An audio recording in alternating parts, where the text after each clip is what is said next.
সরকার তার পুরস্কার স্বরূপ দেবপ্রিয়কে যখন ইউনাইটেড নেশনস এর অ্যাম্বাসিডার করে পাঠালো তাকে জেনেভায়, তখন দেখা গেল যে তার স্ত্রী তো রাশান, সে তো এই পদে যেতে পারবে না। তখন তার জন্য বাংলাদেশে আইন পরিবর্তন করা হয়েছিল। এভাবেই বাংলাদেশের সমস্ত স্বাধীনতা সবকিছু বিসর্জন গেছে আর কি। তো গওহর রিজভীকে প্রেসিডেন্ট করার চেষ্টা করতেই পারে। হাসিনা যদি ক্ষমতায় থাকে তাহলে রাম শ্যাম যদু মধু যাকে ইচ্ছা তাকেই সে প্রেসিডেন্ট করতে পারে। প্রেসিডেন্ট তো হাতের পুতুল ছাড়া আর কিছু না শেখ হাসিনা। তো এবং সে কি আন্তর্জাতিক যোগাযোগ রক্ষা করবে আমি জানি না, তবে আন্তর্জাতিক যোগাযোগের গল্পটা আমি প্রথমেই আপনাদেরকে বললাম যে ১/১১-র সময় আর্মির সাথে পুরো যোগাযোগ বা দর কষাকষি তো গওহর রিজভী করিয়েছিল, এবং গওহর রিজভী বহুদিন ধরে ভারতীয় কানেকশন মেনটেন করেন, এটা তো সবাই জানেন। এবং গওহর রিজভী কিন্তু বাংলাদেশের মানুষও নন, তিনি কিন্তু ভারত থেকেই বাংলাদেশে এসেছেন। তিনি বা তার পূর্বপুরুষ তারা কিন্তু বাংলাদেশি নন বা বাঙালি নন। তারা এই যে এত বাঙালি বাঙালি করে শেখ হাসিনা, গওহর রিজভী নিজেই তো বাঙালি না। তো কাজেই আমি ধরেই নিচ্ছি যে তার সঙ্গে ভারতীয় গোয়েন্দা সংস্থার নিবিড় যোগাযোগ আছে। কাজে এই প্রচেষ্টা তো ভারত চালাতেই পারে, এছাড়া তার আমার কাছে আর আলাদা কোনো তথ্য নেই। না, এটা আমার কাছে যে সোর্স থেকে ইনফরমেশনটা আসছে খুব গুরুত্বপূর্ণ সোর্স, এবং আমি তো আমার সোর্সের উপর যতটুকু বিশ্বাস করি তাতে আমার মনে হয় যেন ওদিকেই যাচ্ছে বিভিন্ন ঘটনার প্রেক্ষিতে, যেটি মনে হয় আর কি। তো জনাব মাহমুদুর রহমান, আমরা অন্য প্রশ্নে যাব, তার আগে আপনাকে একটু বলতে চাই, এই যে ধরুন ডয়েচে ভেলের যে ইন্টারভিউ আজকে আমরা দেখলাম গওহর রিজভীর, বা এখানে ডয়েচে ভেলের যে অবস্থান, ডয়েচে ভেলের বাংলা সার্ভিসের অবস্থান কিন্তু ঠিক তার বিপরীতই মনে হয়।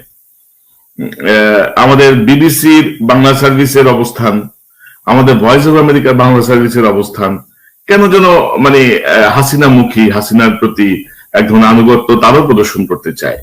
তো মাদার জায়গাটা থেকে এই যে ডিফারেন্সটা আপনি কিভাবে দেখেন? আপনার কোনো অবজারভেশন আছে কিনা? আমার ধরুন বহুদিন ধরে আমি ফলো করছি এদের কাজ কারবার, এই সমস্ত মিডিয়ায়। আপনি যদি খেয়াল করেন এই মিডিয়াতে চাকরি কারা পায় বাংলাদেশে যারা চাকরি পায় তারা প্রধানত হচ্ছে ইসলাম বিদ্বেষী, ভারতপন্থী এবং আওয়ামী লীগের দালাল।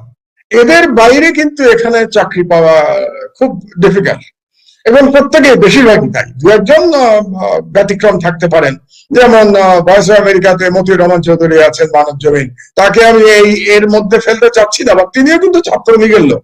আপনার মনে রাখতে হবে যে তিনি ছাত্র জীবনে কিন্তু ছাত্রলীগ করতেন, মতিউর রহমান চৌধুরী।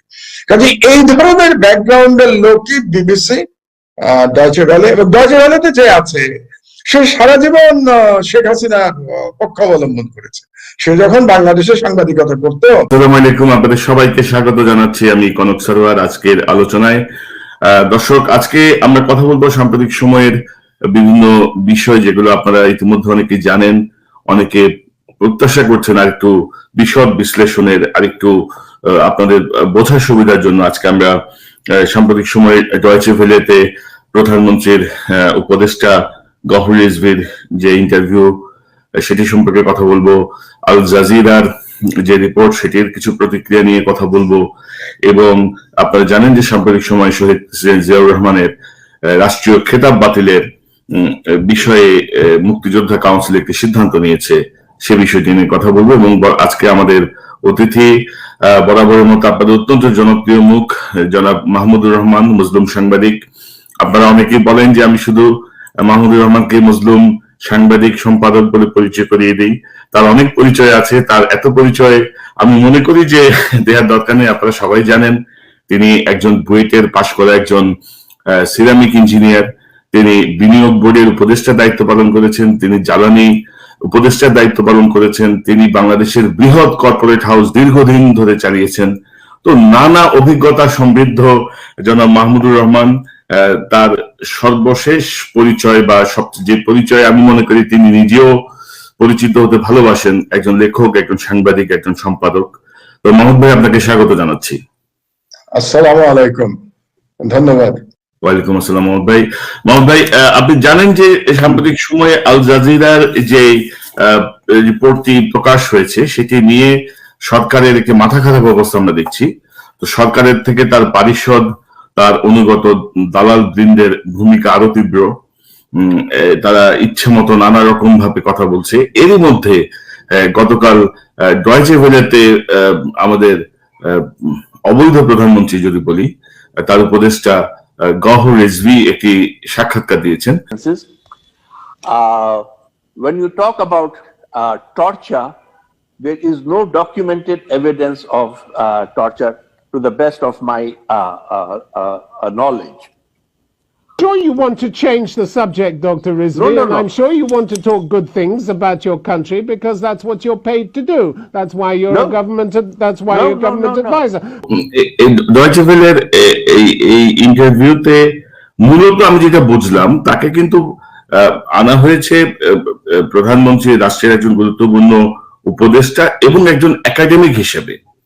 আপনারা জানেন যে গওহর রিজভী কেমব্রিজ, অক্সফোর্ড নানা বিশ্ববিদ্যালয়ে শিক্ষকতা করেছেন, অনেক ধরনের তার ব্যাপারে একটি সম্মানের বিষয়ে অনেকে নিশ্চিত করেন যিনি একজন শিক্ষিত মানুষ, একজন আন্তর্জাতিক খ্যাতিসম্পন্ন মানুষ। কিন্তু তার যে ইন্টারভিউ আপনি তো দেখেছেন, একজন একাডেমিক হিসেবে তাকে যে প্রশ্নগুলো করা হচ্ছে তিনি নিতান্তই দলীয় কর্মীর মতো সেগুলো জবাব দিচ্ছেন, বা আপনার পর্যবেক্ষণটা কি?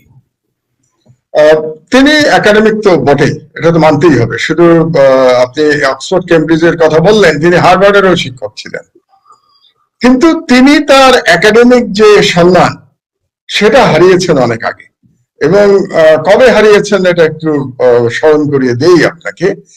11-11 সময় যখন শেখ হাসিনা বন্দী ছিলেন, তাকে যখন পার্লামেন্টের একটা বিল্ডিং এ সম্ভবত ডেপুটি স্পিকারের বাড়িতে বন্দী করে রেখেছিল 11 জান্তা, যখন বেগম খালেদা জিয়া বন্দী ছিলেন তিনি স্পিকারের বাড়িতে বন্দী ছিলেন।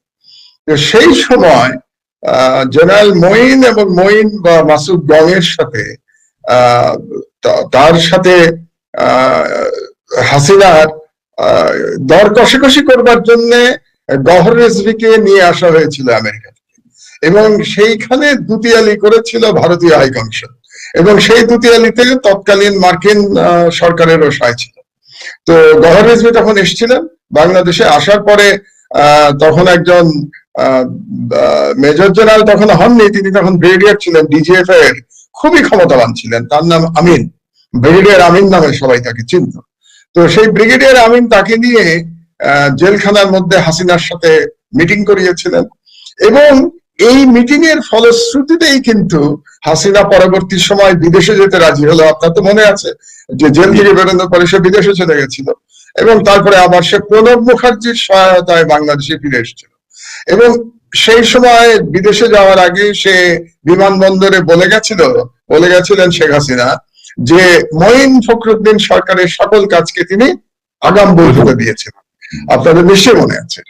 তাহলে এই সমস্ত কলকারখানা কিংবা দর কষাকষি বা পরবর্তীতে শেখ হাসিনাকে একটা পাতানো নির্বাচন বা ম্যানেজ নির্বাচনের মাধ্যমে 2008 সালে ক্ষমতায় নিয়ে আসা, এই সমস্ত কাজ যেটা করেছিল তখন ভারতের গোয়েন্দা সংস্থা এবং বাংলাদেশ সেনাবাহিনী মিলে, এবং সেখানে সমর্থন ছিল মার্কিন যুক্তরাষ্ট্রের, আমি আগেই বলেছি, সেই সবকিছুর সাথে গওহর রিজভী সরাসরি জড়িত ছিলেন।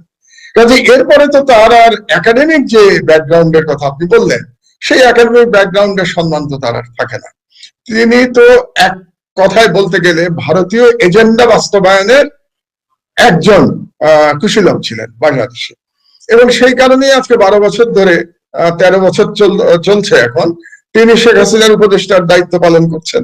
এবং শেখ হাসিনার উপদেষ্টার দায়িত্ব পালন করতে গিয়ে শুধু এবারই ডয়েচে ভেলেতে যে তিনি প্রথম গেলেন তা না, এর আগে আপনাদের নিশ্চয়ই স্মরণে আছে যে আল জাজিরাতে তিনি গেছিলেন মেহেদী হাসানের সাথে একটা অনুষ্ঠানে, এবং সেখানে মেহেদী হাসান তাকে এভাবেই কিন্তু তাকে চেপে ধরেছিল যেভাবে কালকে ডয়েচে ভেলেকে ধরেছে। এবং ওনার যদি বিন্দুমাত্র লজ্জাবোধ থাকতো, তাহলে যখন টিম সেবাস্টিয়ান যিনি ইন্টারভিউ করছিলেন ডয়েচে ভেলেতে, তিনি যখন বললেন যে আপনি তো মিথ্যা কথা বলবেনই, কারণ আপনাকে টাকাই দেওয়া হয় সরকারের সাফাই গাইবার জন্য। তো একজন একাডেমিকের জন্য এর চেয়ে বড় অপমান আর কিছু হতে পারে না। মানে তাকে শেখ হাসিনার একজন, মানে কি বলবো, একজন দালাল কিংবা একজন কর্মচারী হিসেবে কিন্তু ডয়চে ভেলে তাকে বিবেচনা করেছে, তাকে কিন্তু একাডেমি হিসেবে বিবেচনা করেনি। এবং করেনি কেন? তিনি তার সম্মান রাখতে ব্যর্থ হয়েছে। এবং ডয়চে ভেলে কি বলেছে কালকে, আমরা যদি সংক্ষেপে চিন্তা করি, কি বলেছে? যে এই সরকার একটা দুর্নীতিবাদ সরকার, এই সরকারের কোনো বিচার বিভাগ নাই, কারণ এই সরকার খুনি আসামিদের রাষ্ট্রীয় ক্ষমা দিয়ে বিদেশে পাঠিয়ে দেয়। এই সরকার সেনাবাহিনীকে ধ্বংস করেছে, কারণ এই সরকারের সেনাবাহিনী প্রধান একটি সন্ত্রাসী পরিবারের প্রধান ব্যক্তি। এবং এই সরকার সর্বতভাবে হিউম্যান রাইটস ভায়োলেশন করে চলেছে, abuse of human rights, extra judicial killing, enforced disappearance. এই সব প্রশ্ন কিন্তু কালকে ডয়চে ভেলের এই অনুষ্ঠানে তাকে করা হয়েছে। অর্থাৎ আমি যদি মোটামুটি একটা সাধারণ জ্ঞানও আমি সামারাইজ করি, যে কালকের এই ইন্টারভিউয়ের পরে যে কোনো একজন শ্রোতা যে বাংলাদেশ সম্পর্কে জানে না, বাংলাদেশকে চেনে না, ধরে বাংলাদেশ সম্পর্কে জানে না, সে যদি এটা শোনে তাহলে মনে করবে বাংলাদেশ ইজ এ রোগ স্টেট, মানে দুর্বৃত্ত রাষ্ট্র। আমি ফেইল স্টেট বলছি না, কিন্তু ফেইল স্টেট হলো ব্যর্থ রাষ্ট্র। আমি বলছি ইটস এ রোগ স্টেট, একটি দুর্বৃত্ত রাষ্ট্র। এই রাষ্ট্র ক্ষমতায় দুর্বৃত্তরা বসে আছে, এবং সেই দুর্বৃত্তের প্রধানকে শেখ হাসিনা, এবং তিনি অন্য সব দুর্বৃত্ত দ্বারা পরিবেষ্টিত। তার মধ্যে একজন হচ্ছেন আজিজ, জেনারেল আজিজ এবং তার পরিবার। তো এটা বাংলাদেশের আর কোনো, কি বলবো, আর কোনো সম্মান আর নাই বাংলাদেশের জাতি হিসেবে। আমাদের আর বোধহয় নামার জায়গা নেই। শেখ হাসিনা প্রায় বলে থাকেন, এই দখলদার প্রধানমন্ত্রী, ফ্যাসিস্ট প্রধানমন্ত্রী প্রায় বলেন তিনি নাকি বাংলাদেশের খুব সম্মান বৃদ্ধি করেছেন 12 বছরে। আপনাকে গত 7 দিনের আমি নিউজ যদি আমরা দেখি, আপনিও সাংবাদিক, আমাকেও দেখতে হয়, তো আমরা 7 দিনে যদি সারা বিশ্বের আমরা একটু মিডিয়াগুলো দেখি, তাহলে কি দেখবো? শুরু করেন আপনি আল জাজিরা দিয়ে। আল জাজিরাতে বাংলাদেশ সেনাবাহিনীর প্রধান এবং তার যে কর্মকাণ্ড, তার যে ভাইদের যারা সিরিয়াল কিলার, সাইকোপ্যাথ বলেছে, আমি তাদেরকে বলি সিরিয়াল কিলার। তো এরা সিরিয়াল কিলার, এই সিরিয়াল কিলার দণ্ডপ্রাপ্ত আসামি, তাদেরকে শেখ হাসিনা নিজে বাংলাদেশ থেকে বেরিয়ে যাওয়ার ব্যবস্থা করেছে, তাদের ব্যবসা বাণিজ্যের ব্যবস্থা করে দিয়েছে বাংলাদেশ। এটা এসছে আল জাজিরাতে। আচ্ছা, গেল ডয়চে ভেলের নিউজ আপনারা দেখলেন, সেখানে কি বললো। তারপরে জাতিসংঘ কি বলেছে? কারণ বাংলাদেশ সরকার বলেছিল যে ইসরায়েল থেকে যে আড়ি পাতা যন্ত্র কেনা হয়েছে এটা নাকি জাতিসংঘের জন্য কেনা হয়েছে। জাতিসংঘ পরিষ্কার বলে দিয়েছে এটা সর্বৈব মিথ্যা, এবং বাংলাদেশে যে দুর্নীতি হচ্ছে তার একটি তদন্ত হওয়া দরকার। এটা জাতিসংঘের থেকে বিবৃতি এসছে। এটা গেল জাতিসংঘের বক্তব্য। আজকের কথা যদি আমি বলি, আজকে ইকোনমিস্টে একটা নিউজ ছাপা হয়েছে, আপনি অনলাইনে গেলে দেখতে পারবেন কিছুক্ষণ আগে। জি, আমি সেখানে আপনি দেখেছেন এটা, লন্ডন ইকোনমিস্ট। সেখানে কি বলেছে? যে শেখ হাসিনা বাংলাদেশ সেনাবাহিনীকে সুযোগ সুবিধা, টাকা পয়সা কিছুটা বেতন ভাতা হিসেবে এবং বাকিটা দুর্নীতির সুযোগ দিয়ে, অর্থাৎ তাদেরকে অর্থ সম্পদ উপার্জনের উপায় করে দিয়ে তাদেরকে ধরে রেখেছে। অর্থাৎ মানে দি ইকোনমিস্টের মতো পত্রিকা বলছে যে বাংলাদেশ সেনাবাহিনী প্রকৃতপক্ষে এরা রাষ্ট্রের কোনো দায়িত্ব পালন করছে না, এরা সম্পূর্ণভাবে টাকার কাছে বিক্রি হয়ে গেছে। এই তো গত 7 দিনে বাংলাদেশের চিত্র। আর ডয়চে ভেলেতে তো বলেই দিল যে এটা একটা, মানে আমি যেটাকে বলছি সামারাইজ করছি, রোগ স্টেট, একটা রোগ স্টেট, দুর্বৃত্ত রাষ্ট্র। তো এই হচ্ছে গত 7 দিনে বাংলাদেশের পরিচয় বহির্বিশ্বে। এবং সেই বহির্বিশ্বে পরিচয় কিন্তু কনক সরোয়ার আপনি আমি দিচ্ছি না, আপনি আমি তো সরকারের ঘোষিত শত্রু। তারা তো বলেই দিয়েছে যে আমরা ঘোষিত শত্রু। এটা কারা দিচ্ছে? International media. ওই ইন্টারন্যাশনাল মিডিয়াটি এখন কি করার চেষ্টা চলছে? বাংলাদেশে ব্যান করার জন্য হাইকোর্টে কোনো এক উকিল মামলা করেছে, সেটা নিয়ে এখন রিট হয়েছে, রিটের পরে সেটা নিয়ে বিচার হবে। যেটা ডয়চে ভেলে তো বলেছে যে আপনারা এই যে ইয়ের অভিযোগ, আল জাজিরার অভিযোগ, তার কোনো তদন্ত না করে আপনারা চরিত্র হনন করছেন। যে আল জাজিরা কত খারাপ, আল জাজিরা জামাতের টাকায় চলে, আল জাজিরা তারেক রহমান টাকায় নাকি চলে। তারপরে যে কথাগুলো বলেছে সেই ভদ্রলোক সামি বোধহয় তার নাম, সেই সামি কত খারাপ লোক, এই সমস্ত বক্তব্য দিয়ে সরকার চেষ্টা করছে তাদের দুর্নীতি ঢাকবার জন্য, তাদের অপকর্ম ঢাকবার জন্য।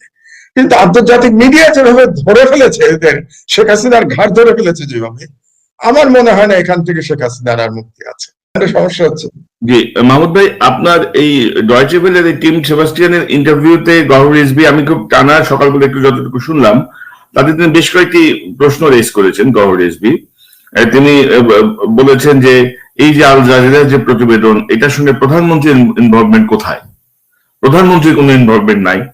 তিনি বলেছেন যে ভাইয়ের অপরাধে কি ভাইকে অপরাধী করা যায়, এবং তিনি প্রশ্ন রেজ করেছেন যে ভাইদের ইনফরমেশন সরকারের কাছে থাকলে সরকার নিশ্চয়ই ব্যাপারে পদক্ষেপ নিত।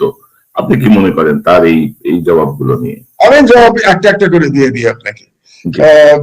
অবশ্যই ভাইয়ের অপরাধের জন্য আরেক ভাই দায়ী না, কিন্তু সেই ভাই যদি আর্মির সেনাবাহিনী প্রধান হন এবং সেই ভাই যদি খুনি ভাইদের বিদেশে যাওয়ার ব্যবস্থা করে দেন, বিদেশে ব্যবসা করার ব্যবস্থা করে দেন, বিদেশে যারা বাংলাদেশি নাগরিক আছে তাদেরকে রীতিমতো থ্রেট করে যদি বলেন যে তার ভাইদের জন্য থাকা খাওয়া তাদের ব্যবসার ব্যবস্থা করে দিতে, তখন আর কিন্তু সেই ভাই নির্দোষ থাকে না, সেই ভাই একইভাবে দায়ী হয়ে যায়। এবং সেনাবাহিনী প্রধান ভাই যখন ইন্টারপোলে ঘোষিত সন্ত্রাসীদের দেখা করবার জন্য তিনি বিভিন্ন দেশে ঘুরে বেড়ান, যেমন তিনি হাঙ্গেরিতে গেছেন, হাঙ্গেরিতে তিনি হারিসের সাথে দেখা করেছেন, যার ভুয়া নাম হচ্ছে মোহাম্মদ হাসান।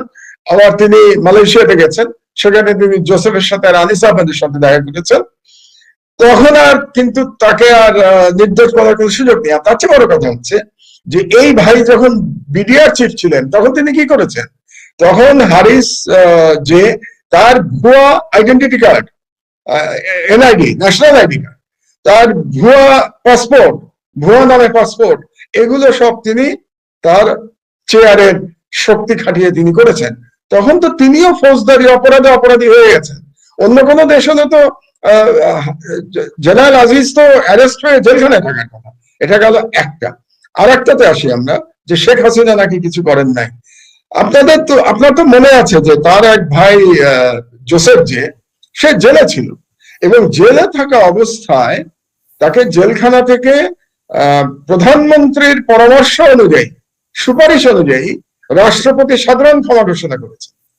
শেখ হাসিনা যদি এই সুপারিশ না করতেন, রাষ্ট্রপতি সাধারণ ক্ষমা ঘোষণা করতে পারতেন না, করেছেন। এবং জেলখানা থাকা অবস্থায়, জেলে থাকা অবস্থায় তার পাসপোর্ট রেডি হয়েছে, তার ভিসা রেডি হয়েছে, এবং এটা পররাষ্ট্র মন্ত্রণালয় করে দিয়েছে, বাংলাদেশের পররাষ্ট্র মন্ত্রণালয়। কার নির্দেশে করেছে? শেখ হাসিনার নির্দেশে।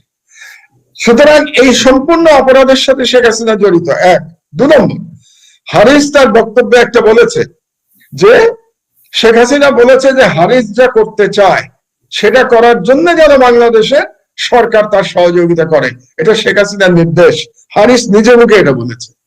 3 নম্বরে আসুন আপনি, শেখ হাসিনা যখন বিরোধী দলের নেত্রী ছিলেন বা আওয়ামী লীগের নেত্রী ছিলেন 80-র দশকে, তখন এই হারিস, এই আনিস, এরা তার দেহরক্ষীর কাজ করেছে। তার অর্থ হচ্ছে শেখ হাসিনা এই সম্পূর্ণ সিস্টেমের সাথে বা এই পরিবারের সাথে তিনি সম্পূর্ণভাবে জড়িত। এবং এই যে যত অপরাধ করা হচ্ছে, তারপরে হারিসের মাধ্যমে বা হারিসের সহযোগিতায় হাঙ্গেরি থেকে যে ইসরায়েলের যে যন্ত্রপাতি কেনা হলো, সেটা তো সরকারের মাধ্যমেই হয়েছে। কাজে প্রত্যেকটা কাজে শেখ হাসিনা সরকার প্রধান হিসেবে জড়িত। কাজে এটা বলার কোনো সুযোগই নাই যে শেখ হাসিনা এবং জেনারেল আজিজের এখানে কোনো করণীয় নাই। তারা সম্পূর্ণভাবে এই যে আমি যেটা বললাম রোগ স্টেট বাংলাদেশ, এই যে দুর্বৃত্ত, এই দুর্বৃত্তদের নেতা হচ্ছেন শেখ হাসিনা এবং এরা সবাই তার সাঙ্গপাঙ্গ।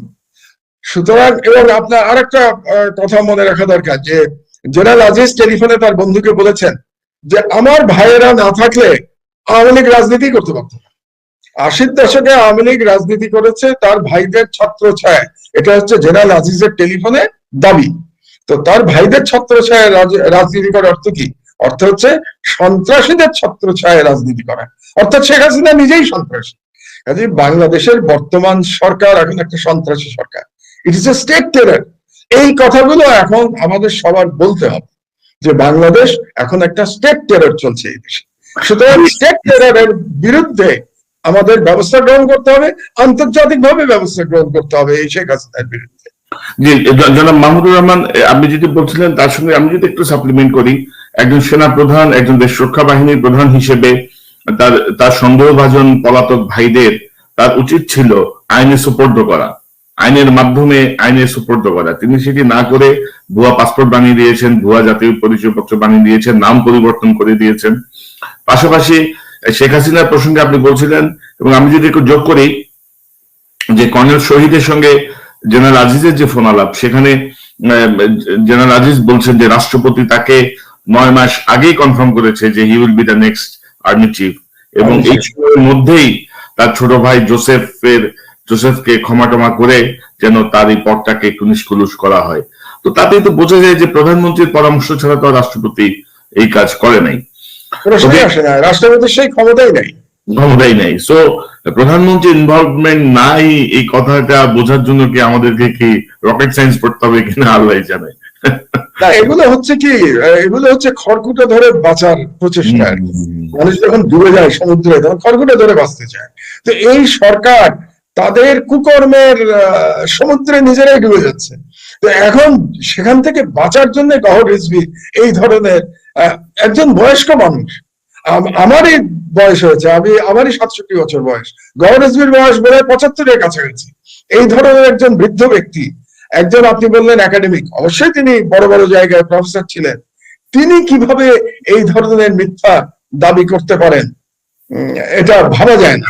মানে জীবনে এত সম্মান অর্জন করার পরে, ধরুন গওহর রিজভীর ছাত্রছাত্রী যারা, তারা এখন দেশের বিভিন্ন দেশে অত্যন্ত গুরুত্বপূর্ণ পজিশনে কাজ করছেন বা যতটুকু জানা যায়, তো সেখানে তার এই মিথ্যাচার তার নিজের ক্রেডিবিলিটিকে শূন্যের কোঠায় নিয়ে গেছে। এবং মাহমুদ ভাই, আপনি জানেন কিনা জানি না, মাঝখানে আমরা একটু শুনতে পাচ্ছিলাম যে ইন্ডিয়ান প্রেসক্রিপশন হচ্ছে নেক্সট নির্বাচনের আগে গওহর রিজভীকে বাংলাদেশের প্রেসিডেন্ট করা, ডক্টর আব্দুল হামিদ। কারণ 2023-এর যে নির্বাচন, সেই নির্বাচনে যে সিচুয়েশনটা ক্রিয়েট হবে, ইন্টারন্যাশনালি সেটিকে মিনিমাইজ করার জন্য বা যোগাযোগ করার জন্য হাসিনাকে পরামর্শ দেওয়া হয়েছে, গওহর রিজভীকে রাষ্ট্রপতি করা হলে তিনি হয়তো কিছু জিনিস মিট আপ করতে পারবেন।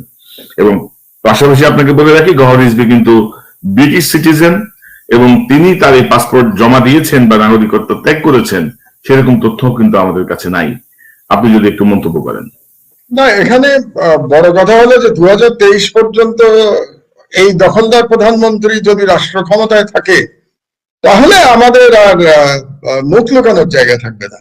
মানে বাংলাদেশের জনগণ এতই মেরুদণ্ডহীন হয়ে গেছে যে এত কিছু জানার পরেও শেখ হাসিনাই ক্ষমতায় থাকবে, বা আমরা তারপরেও আন্দোলনে নামবো না, বা একে গণঅভ্যুত্থানের মাধ্যমে তাকে ক্ষমতাচ্যুত করবো না, এতটা মেরুদণ্ডহীন বাংলাদেশিদের আমি এখনো ভাবতে চাচ্ছি না। এটা গেল এক। আর দ্বিতীয় হলো যে গওহর রিজভী, আরেকটি তথ্য আপনি বোধহয় জানেন যে ওনার স্ত্রীও কিন্তু বিদেশি। তো সেক্ষেত্রে আমি জানি না বাংলাদেশ সংবিধানে কোন বিদেশি স্ত্রী থাকলে তিনি রাষ্ট্রপতি হতে পারবেন কিনা, এরকম কোন আইন আছে কিনা আমার ব্যক্তিগতভাবে জানা নেই।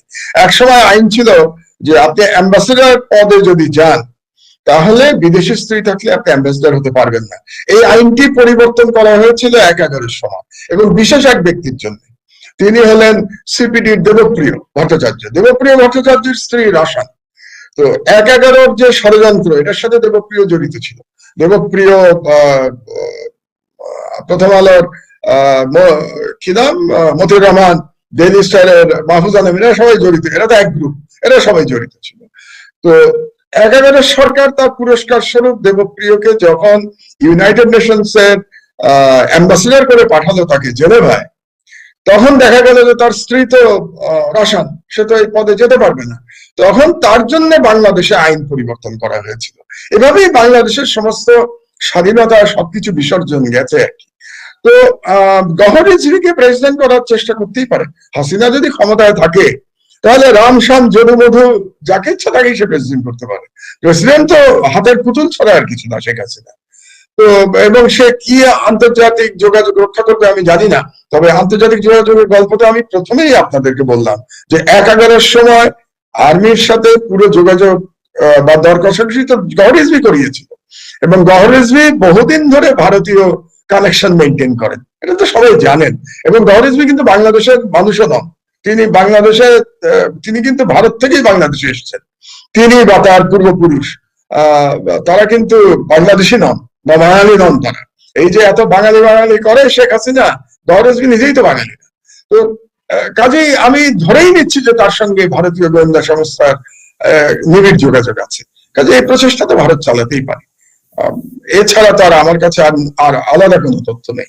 না, এটা আমার কাছে যে সোর্স থেকে ইনফরমেশনটা আসছে খুব গুরুত্বপূর্ণ সোর্স, এবং আমি তো আমার সোর্সের উপর যতটুকু বিশ্বাস করি তাতে আমার মনে হয় যেন ওদিকেই যাচ্ছে বিভিন্ন ঘটনার প্রেক্ষিতে, যেটি মনে হয় আর কি। তো জনাব মাহমুদুর রহমান, আমরা অন্য প্রশ্নে যাব, তার আগে আপনাকে একটু বলতে চাই, এই যে ধরুন ডয়েচে ভেলের যে ইন্টারভিউ আজকে আমরা দেখলাম গহর রিজভির, বা এখানে ডয়েচে ভেলের যে অবস্থান, ডয়েচে ভেলের বাংলা সার্ভিসের অবস্থান কিন্তু ঠিক তার বিপরীতই মনে হয়। আমাদের বিবিসির বাংলা সার্ভিসের অবস্থান, আমাদের ভয়েস অফ আমেরিকার বাংলা সার্ভিসের অবস্থান কেন যেন মানে হাসিনামুখী, হাসিনার প্রতি এক ধরনের আনুগত্য তারও প্রদর্শন করতে চায়। তো মাদার জায়গাটা থেকে এই যে ডিফারেন্সটা আপনি কিভাবে দেখেন? আপনার কোনো অবজারভেশন আছে কিনা? আমার ধরুন বহুদিন ধরে আমি ফলো করছি এদের কাজ কারবার, এই সমস্ত মিডিয়ায়। আপনি যদি খেয়াল করেন এই মিডিয়াতে চাকরি কারা পায় বাংলাদেশে যারা চাকরি পায় তারা প্রধানত হচ্ছে ইসলাম বিদ্বেষী, ভারতপন্থী এবং আওয়ামী লীগের দালাল।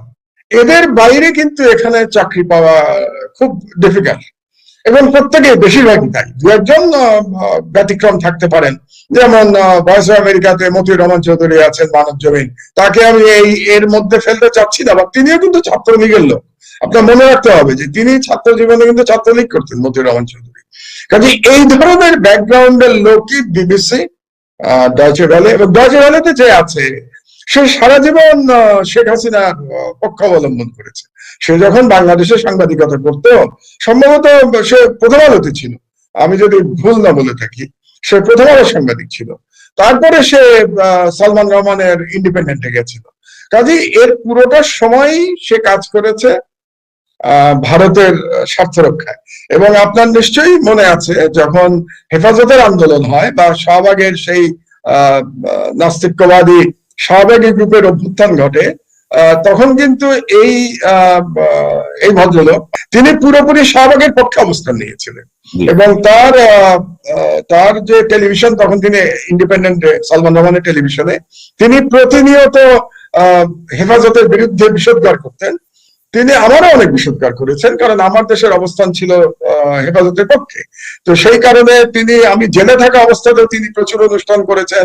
আওয়ামী লীগের লোকজন গেছে সালমান রহমানের টেলিভিশনে গিয়ে আমাকে নানা রকম আমার বিরুদ্ধে কথা বলেছে, তাতে কোনো সমস্যা নাই। আমি এটা বলছি তার রাজনৈতিক চরিত্র বোঝার জন্য।